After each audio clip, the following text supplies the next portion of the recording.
Үн төрлөختөн үүснээс хойш өнөөгийн ухаан түмэн болсон хурцтай хөгжлийн гол тулгуур бол харилцаа холбоо, худалдаа, тохиролцоо юм. Улс үндэстэн хийсэн бүтээсэн нээлт бараа таваараа солилцох худалдагтай торгоны замын тэмээ зугаанаас эхлэн олон үе шатыг дамжсны эцэст өнөөгийн хамгийн хөгжингүй хэлбэр болох биржийн системийг гаргаж иржээ. Өнөөдрийн байдлаар дэлхийд дээрх хамгийн том санхүүгийн зах зээл болох Foreign Exchange буюу валютын биржид өдөрт дунджаар 4-өөс 4.5 триллион доллар эргэлдэж байдаг бөгөөд энэ хэмжээ нь жилдээ 5-8%-аар өссөөр байна. Монголчууд бид дэлхийд дээрх анхны үнэт валют болох Чингис хааны алтан гэрэг бий болгосон түүхтэй. Тэгвэл бид өнөөдөр дэлхийн санхүүгийн хөгжилтөд хэд зэрэгцэж байна вэ? Хэрхэн зэрэгцэх вэ? Хүн бүрийг асар их боломж бүргэлж тойрч байдаг. Гагцхүү түүнийг алдалгүй олж харах нь чухал юм. Энэ бол үл хямрах санхүүгийн үүсвэр. Энэ бол амьдралын ухаан. Энэ бол маш том боломж. Big chance. Сайн байцгаана уу ирхэм үзэгчдээ. Та бүхэн манай зуныхаа амралтад зугаалгыг төлөвлөөд завгүй байна уу? Тэгвэл та манай нэвтрүүлэгт заваа гарган сонирхоод үзээрэй. Таны зугаалга амралтын 5 дугтай байх нь таны санхүүтэй шууд хамааралтай байх. Тэм болохоор бид таны санхүүгийн мэдлэгт нь өчүүх гэсэн хувь нэмэр оруулах зорилготойгоор Forex-ийн шинэхэн дугаарыг та бүхэнд хүрэхэд бэлэн боллоо.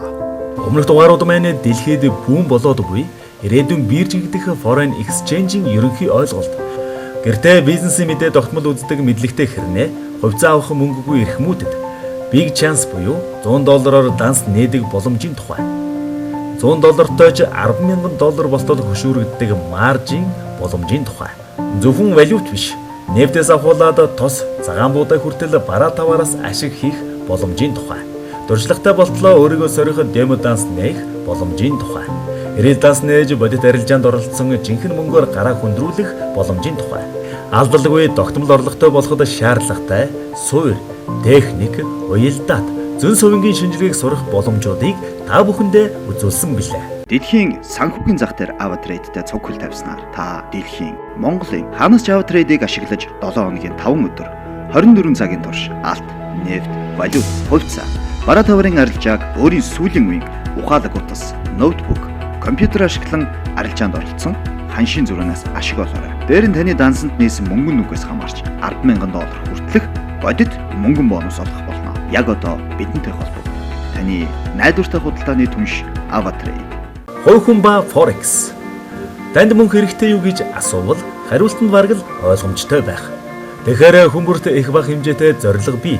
Гэр орон үр хүүхэд, цуслангийн газар, машин гээд зорилгоо биелүүлэхэд мөнгө зайлшгүй хэрэгтэй. Өндөр хөгжилтэй орны иргэд юу хэрэглэж байгааг мэдээд байгаа хэрнээ тэрхүү хэрэглээнд өөрийнхөө хэрэглээг ойртуулахыг зорих нь хүмүүний хүсэл юм. Харамсалтай нь манай улсад өргөн хэрэглээний бүтээгдэхүүний үн тэнгэрт хадсан мөртлөө цалин тэтгэмжийн тогтолцоо муу бодит үнэн. Довчхондоо дан ганц цалингаараа бололцооны амьдрах боломжгүй юм. Мөн хуримтлалтай хүн байхгүй дээр өрийн сүлжээнд аль хэдийн орчихсон байдаг. Тэгэхээр багахан мөнгөнд ажлынхаа хажуугаар дээр нь 24 цагийн хэдийдэж ашиг хийх боломж яахын аргагүй Forex юм.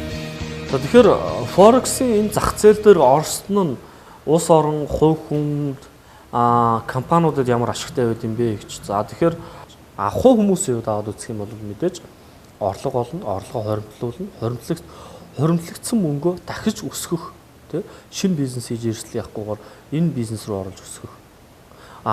Гэхдээ мэдээж өсгөн гэдэг одоо юу гэдэг эрсдэл авахгүй гэсэн үг бол биш шүү дээ, эрсдэлтэй. Тэгэхээр эрсдлээ сайн бодож иж бол орвол энэ бол боломжит зах зээл юм а гэдгийг ойлгох гэж. Бас нэг давуу тал нь юу гэдэг юм. За миний энэ 7 жилийн хугацаанд энэ валютын арилжаа, Forex дээр, за бараа тавар дээр орсны үр дүн гол юу гэхээр би эндээс гол юм нь бол мэдлэгийг маш ихээр олж авсан. Практик дээр сурсан.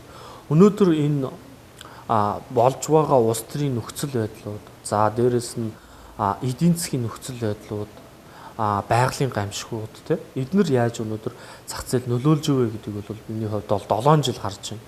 Тэгэхээр ингээд эхлэхээр би өөрөө хүчин зүйлсийн нөлөөллийг судалж эхэлж байгаа. Ингээд яван дундаа бол би эдийн засгийг ирэхгүй судалж эхэлсэн буюу би өөрөө эдийн засгч болж хувирч байгаа. Тэгэхээр ер нь бол минимумдаа бол энэ эдийн засгийн мэдлэгийг юмс яаж нөлөөлдгийг, ханш яаж тогтцдгийг, энэ эргээд улсуудад яаж нөлөөлдөг гэдгийг энэ судлахаас аргагүй болж байна. Тэгэхээр эргээд энийг судлаад эхлэх юм бол өнөөдөр бид нар Монгол бизнес хийхэд тий одоо миний хувьд бол энэ талын чиглэлийн бизнесийг хийхэд надад илүү төхөн Монголын эдийн засгийг судлаад бизнесийг илүү дөхөн болгож өгж байгаа нь бол надад ашиг болохоос илүү надад туршлага хуримтлуулсан гэдгээр надад бол маш том одоо юу гэдэг хичээл болсон гэж хэлж байна. Энэ мэдлэгийг би бол их сургуулийн айлч сургуульд орсон энэ мэдлэгийг би бол авч чадахгүй гэж бодож байна. Тэгэхээр энэ мэдлэгийг нь бол олж байна. Эхний ээлжинд хүмүүс энийг нь олж харах. Яван дундаа бол мэдээж удаад эхлэхээр бид нэр туршлагаж эхлэх мэдээж ашиг бол ойлгомжтой. Take on the world's financial markets with AvaTrade. Using our range of sophisticated trading platforms, you can trade currencies, commodities, indices, and equities around the clock. Whether on your laptop or smartphone, you'll get fast and reliable execution. So wherever you are in the world, you'll never be more than a click or a swipe from your next trade. And with a personal account manager and industry-leading client support, you can always count on us for expert guidance when you need it. AvaTrade. Trade with confidence. Албан байгууллага ба Forex. Санхүүгийн үйл ажиллагаа эрхэлдэг банк бус санхүүгийн байгууллага, даатгалын компаниуд гээд ихээхэн мөнгө төвлөрүүлдэг байгууллагууд Forex руу орохоос зайлшгүй гэхэд буруудахгүй байх. Эдгээр байгууллагууд хадгаламж болон зээлийн балансыг тохируулахыг зорддог боловч тийм ч хялбар биш зүйл юм. Байгууллага ашигтай ажиллахын тулд нэгэнт байгаа хуримтлалаа ашиглан Forex-ийн зах зээлд оролцдог. Өмнө нь Forex-ийн зах зээлд зөвхөн доод тал нь $50,000 этгээд данс нээн оролцдог байсан бол хөгжин $100 хүн данс нээж өшөөрөг буюу маржийг ашиглан 10-20 дахин үржүүлэн төгөөрөө арилжаа хийдэг болсон ба томоохон банкуд тухайн данс эзэмшигчийн эрсдэлд тааруулан мөнгө олгодог жишээтэй. Гэхдээ заавал санхүүгийн байгууллага гэхгүй ямар ч байгууллага сайн трейдер ажилуулан өөрийн хөрөнгөө арвижуулах боломж нээлттэй байдаг. За компаниудын хувьд бол аваад үзэх юм бол мэдээж хуримтлагдсан ашиг бол бий болгоно гэж хэлж байна. Бий болгоно. Болгосон ашиг яах вэ гэдэг зүйл компаниуд бол маш том толгойн өвчин байж байгаа. За энийг бол ихэнхдээ бол бизнесээ томруулах үүднээсээ ч юм уу эсвэл өөр салбар руу орох, өөр салбар нь. Ингээд ихлээр маш их салбар руу бол орж эхэлж байна Монголын компаниуд. Эргээд хэд их салбар руу ороод ихлээр хүчин хүрхгүйгээр эргээд унах ч юм уу. Иймэрхүү аюулууд байждаг. Тэгэхээр компаниуд бол ингэж мөнгөө өөр байршуулах шанс олдохгүй шүү дээ. Тэгэх юм бол өнөөдөр юу гэдэг эднэрийн гол зорилго бол хөрөнгөний зах зээл рүү мөнгө оруулж тэ өсгөх ч юм уу. Ийм боломжууд. Тэгвэл дараагийн сонголт бол олон улсад бол валютын зах зээл рүү оруулж өсгөх. За үүндээ валютаас гадна бараа тавар руу ч юм уу алт руу оруулдаг ч юм уу тэ. Иймэрхүү боломжууд бол бүрддэг. Тэгэхээр энэ нь бол Монгол зах зээл байхгүй боловч эдгээр гадаадын зах зээл рүү орж нэгдэж бол хөрөнгөө өсгөх ийм боломж. Small things in life can make all the difference. Go beyond your dreams with the leading online trading center. With AvaFX, open the window to your financial future. Start today and grab up to $1,200. www.avafx.com. Улс орон ба Forex. Улс орнуудын хувьд харилцан шүтэлцэн дээр тулгуурлаж өөрийн мөнгөнд тэмдэгт болон санхүүгийн зохицуулалтаа хийдэг. Нэг үгээр хэлэхэд нэг улс дэлхийн хэмжээнд нэг л тоглогч байдаг байна. Улсуудын хувьд аваад үзье л да. За ялангуяа энэ валютын зах зээлийн үүслээс нь аваад үзэх юм бол валютын ханш хүүхч ханштай болсон буюу 1970-аас 80-ад оны хооронд энэ валютын зах зээл гэдэг бол үүсэл тавигдсан гэдэг бол бид нэр өмнөх дугаараар бол хэлжсэн. Тэгэхээр энэ хүүхч ханштай байж гин гэдэг бол одоо жишээ нь Монгол улсын хувьд аваад үзье л да. $10 бидний хувьд бол эдийн засагт өсөлттэй байж байна. Эргээд $10 өсөх нь юан өсөх нь Хятадаас орж ирдэг бараа, Америкаас орж ирдэг бараа бүтээгдэхүүн ерөөхдөө үнэтэй болж эхэлж байна. Ингэж үнэтэй болсноороо болоод бидний гол хэрэглээ бол гадны бүтээгдэхүүн байдаг. Ингээд бид нэр инфляцид өртөж байгаа. Бидний хувьд бол энэ хүнд байдалд орж шүү дээ. Тэгэхээр улс болгон энэ адилхан. Нэг валют нь хэд их чангарах ч юм уу, хэд их сулрах нь эргээд нухайн улсын эдийн засагт бол сөргөөр нөлөөлж яадаг. За энийг барьдаг үндсэн байгууллага бол мэдээж Төв банк буюу монголоор бол Монгол банк бол барих хэрэгтэй байж байна. Тэгэхээр Монгол банкын хувьд бол энэ олон улсын энэ валютын арилжаа гэдэг зүйл бол зайлшгүй ордог. Яагаад тэгэхээр нэгдэж улсуудын ханшийг таамаглаж өөрийн одоо ханшийг бол зөв тогтолтоо гаргах. Нөгөө талаасаа энэ валютын арилжаанд орж мэдээж ашиг олох зорилготойгоор ороод ерөнхийдөө дотоодын одоо Монгол улсын валютын нөөц гэдэг зүйлээ ихсгэх. Ингэснээр төгрөгийн үн цэнийг чанга барих. Энэ боломж нь ерөнхийдөө бол бүх улсуудад энэ бол заавал орох эсгүй гэсэн үг. Заавал орох ёстой зах зээл. Улсын хувьд бол бодлогын хувьд бол энэ дээр валютын зах зээл гэдэг зүйл рүү орох хэрэгтэй байж байгаа. Нэгт. Хоёр дахь нь одоо бид нар олон улсын валютыг ярьж. Хоёр дахь нь бид нар дотоодын валютын арилжаа гэдэг зүйлийг бий болгох хэрэгтэй гэж. Ер нь улс болгон дотоодын валютын арил. За Монгол дотоодын валютын арилжаа гэдэг бол бид нар 8 шаргаар ойлгоод байна. За арилжааны банкуудын одоо арилжааг ойлгоод байна. Гэхдээ энэ бол зүгээр нэг зах зээлийн хэлбэр. Яг энд хувь хүн бол татагдаж орж чадахгүй шүү дээ. Өнөөдөр Монгол доллар өслөө унлаа гэдэг дээр хувь хүн бол ашиг хийхэд болоод үед мөнгөтэй хүмүүс л хийж чинь зөвөр хувь хүмүүс ороод их боломжгүй байж шүү дээ. Тэгэхээр энийг бий болгоод эхлэх юм бол нэгсэндээ энэ бирж бий болгоно гэсэн үг л дээ. Валютын бирж. Өнөөдөр Монгол хөрөнгийн бирж байна, хөдөө аж ахуйн бирж байна. Тэр шиг бид нар валютын бирж гэдэг зүйлийг бий болгож өгөх юм бол өнөөдөр бид нар долларыг алдаад долларыг ганц Монгол анги барихад ихгүй шүү дээ. Тэгэх юм бол энийг бас барих боломжтой болно. Дээрэс нь хүмүүс энэ дээр яаж явах вэ гэхээр хувь хүмүүсийн оролцоог нэмэгдүүлээд төлөвлөмжтэй иргэдийн оролцоо. Иргэд оролцоод эхлэхээр доллар 2000 руу төгөх тусам иргэд юу гэж бодох вэ? Унж болох юм байна. Уналтаас нь ашиг хийж болох юм байна гэдэг гаргалгаа гараад ирж байна. Тэгэхээр энэ нь бол ганц Монгол анги долларыг унгаах гэдэг. Иргэд ч бас унаах сонирхол үүсээд эхлэхээр зах зээл дээр доллар унах ч юм уу те. Иймэрхүү боломжууд бол гарч ирж болж байгаа. Монголын одоо үед биржийг хөгжүүлэх юм бол валютын бирж гэдэг бий болоод хөгжүүлэх. Өнөөдөр энэ талаар бол ярьсан зүйл бол байхгүй наа. Бид нар бол ийм зүйл байхгүй учраас өнөөдөр бид нар гадаадын валютын арилжаанд орж яаж ашиг хийх вэ гэдэг зүйл рүү бид нар яваад байна шүү дээ. Тухайн улсын экспорт, импорт, томоохон компани улс төрийн шийдвэр зэрэгээс хамаарч мөнгөний ханш болон өрсөлдөх чадвар нь өөрчлөгдөж байдаг. Иргэд аж ахуйн нэгжүүд нь форекст амжилт олох, хүрээгээ тэлэх нь мөн л тухайн улсад орлого болон ирэх учиртай. Саяхны нэгэн жишээгээр гэхэд Оросын холбооны улсад тавьсан Америк, Европын хориг форексийн орчинд арилжаа эрхлэгч Орос иргэдийн хувьд тийм ч их нөлөө ороогүй байх жишээтэй. Ерөнхийдөө одоо улс орны амарсан тийм том хэмжээний одоо эдийн засгийн хаалт хориг хэмжээний хаалтууд хийлээ гэж бодоход тэр хүний зөвхөн банкны дах дансуудыг л хаах гэдэг асуудал яригдана уу гэхээс эсвэл одоочлаа би өөрөө Оросоор буны иргэн би одоо Швейцарын төв банк дээр 10 сая доллар данстай л гэж бодлоо л. Миний Швейцарт дансыг хаагдана уу гэхээс миний өөр бус дансууд руу хаах хэрэг байхгүй. Миний арилжааны данс гэдэг чинь Швейцарын банкн дээр ч биш, юун дээр ч биш, тэр чинь өөр хөрөнгөний цэцэлийн өөр том дугаантар байж байгаа учраас тэнд ямар нэгэн байдлаар улс төрийн ч юм уу усал өөр одоо янз бүрийн хаалт хоригол тэнд тавих ямар ч боломж байдаггүй байхгүй. Тэр одоо би арилжааны данснаар мөнгөтэй байлаа гэж бодоход би банк руугаа хэрэгтэй мөнгө л татна шүү дээ. Бос мөнгө нь бол тэнцээ байж байна. Тэр мөнгө ямар нэгэн банкн дээр байгаа мөнгө биш байхгүй. Бид тэрийг түүнээр болгоо хадгалсан, эсвэл алтлуу хадгалсан, эсвэл хувьцоолгоо хадгалсан, эсвэл бондлоо хадгалсан байж байгаа мөнгө байхгүй. Бэлэн тийм нэг одоо банкнд байж байгаа данс бол биш болохоор тийш бол орох. Тийш хориг тавих гэдэг ойлголт байна. Харин Монгол улсын хувьд зүгээр л алт эрдэнэс ухаад түүнийг бусдад зархаа бодлого гэд байгаа.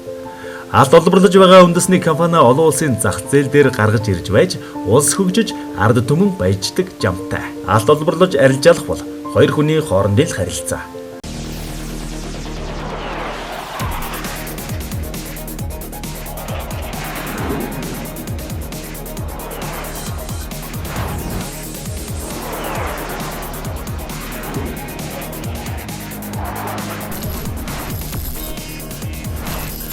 Timing is everything. Introducing our new trader environment. Everything you need, exactly when you need it. AvaTrade. Trade with confidence. За манай улсын хувьд AvaTrade нэвтрээд баггүй олон жил өнгөрсөн хэдий ч өнөөдрийн байдлаар маш олон хүн сонирхсоор байна. Өнөөдрөнд хүрэлцэн ирсэн хүмүүс AvaTrade-ийн боломжуудыг илүү их мэдхийг хүсэж байна. Бид сонирхсан бүх асуултуудад хариулт өгч, мөн жишээнүүдийг үзүүлж, гарын авалгаар хангахыг хичээж байна. Өнөөдөр хүмүүс илүү захимжиж, цаг үетэйгээ хөл нийлүүлэн алхахыг тэмүүлж байна. Хүн бүрэл цаг хугацааг хэмнэж, онлайнаар валютаа сольж, бараа таваараа худалдан авч, хувьцаа эзэмшиж, бонд болон үнд цааснуудаас ашиг унахыг зорж байгаа нь сайхан байна.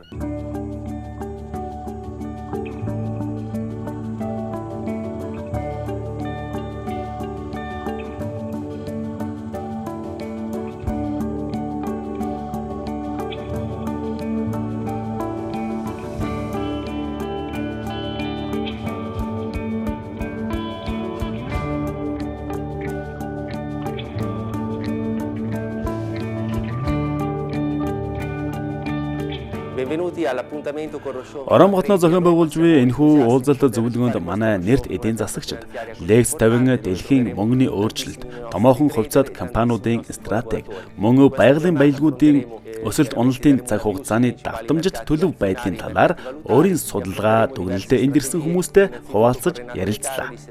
Ерөнхийдөө цаг зав гарган ирсэн зочдын маань сэтгэл их өндөр, олон асуулт хариулт, харилцан туршлага солилцоон дунд өндөрлөлөө.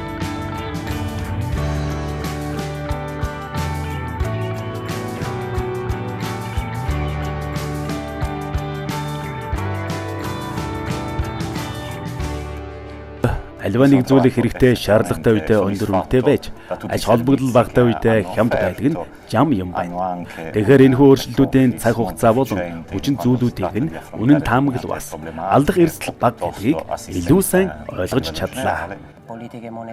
Авдридийн хувьд олон газар салбараа нээн хүмүүст санхүүгийн мэдлэг олгож байна. Италид ингэж их хүн бидэнтэй нэгдэж байгаад баяртай байна. Өнөөдрийн арга хэмжээ бол зөвхөн шинээр сонирхож байгаа хүмүүст зориулсан. Аватридыг хэрэглэдэг хүмүүст зориулсан байнгын сургалт тогтмол зохиогддог. Эмэгтэйчүүд бид гэртээ суух нь их байдаг. Өөр хүүхэд гэр орны ажлын хажуугаар цагт барилдалгүй тодорхой хэмжээний судалгаа хийж энэ зах зээлд оролцох боломжтой нь надад шууд таалагдсан. Аавын хувьд гэвэл олон төрлийн бараа таваарын арилжааг сонголттой нь эмэгтэйчүүд бидэнд их нааштай гэж ойлгож байна.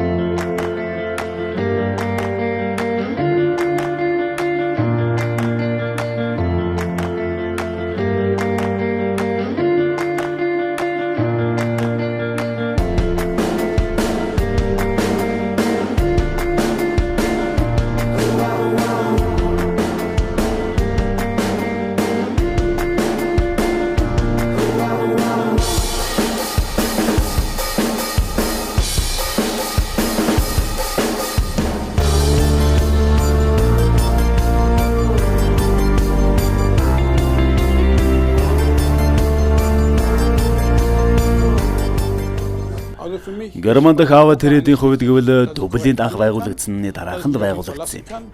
Энэ зах зээлд мэдээж судалгаа маш чухал.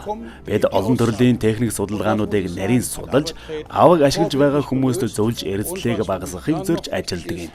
Манай дэрж байгаа хүмүүс ихэнхдээ гинтийн их ашиг бус тогтмол орлоготой байхыг хүсэж байгаагаа хэлдэг. Би аваад бусдаас илүү олон боломжууд байдаг гэж хэлмээр байна. Борогт заавалжгүй их мөнгө биш.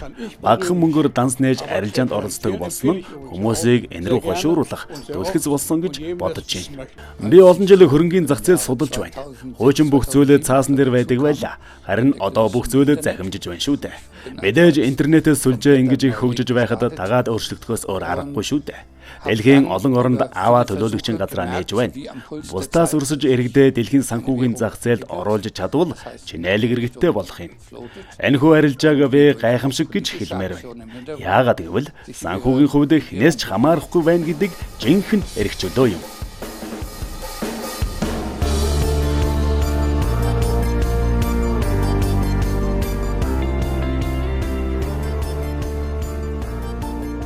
Сүүлийн жилүүдэд манай улсын нэлээд хэдэн компани гадны бирж дээр хувьцаагаа гаргасан. Мөн 5 толгойн иргэн бүрийн 1072 ширхэг хувьцааг хэрэглэнд оруулахаар хэлэлцэж байна. Инхээр ирээдүйд хүссэн хүсээгүй хувьцаа хөрөнгийн бирж арилжааны талаарх ойлголт хэрэгцээтэй болно. Тиймээс одооноос дэлхийн хамгийн том бирж болох Forex-ийн талаарх ойлголтыг түгээх нь нэвтрүүлэг бэлтгэгчдийн зорилго билээ. Монголчууд бид чинь альва зүйлд дасан зохицож чаддаг ард түмэн.